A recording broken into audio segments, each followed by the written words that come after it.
మార్కాపురం నడిబొడ్డున వెలసిన శ్రీ లక్ష్మీ చెన్నకేశవ స్వామి దేవస్థానంలో 130 సంవత్సరాల తర్వాత నూతనంగా ధ్వజ ప్రతిష్ఠా మహోత్సవం మరియు 4 గోపుర ప్రాకార కలశ ప్రతిష్ఠా మహోత్సవం ఆలయ ప్రధాన అర్చకులు శ్రీమాన్ అప్పనాచార్యుల చేతుల మీదుగా వేద మంత్రాల నడుమ ఘనంగా నిర్వహించారు.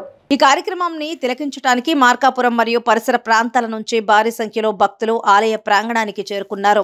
భక్తులకు ఎటువంటి అసౌకర్యం కలగకుండా ఆలయ కమిటీ చైర్మన్ ఈవో పర్యవేక్షణలో పోలీసు వారు గట్టి బందోబస్తు ఏర్పాటు చేశారు.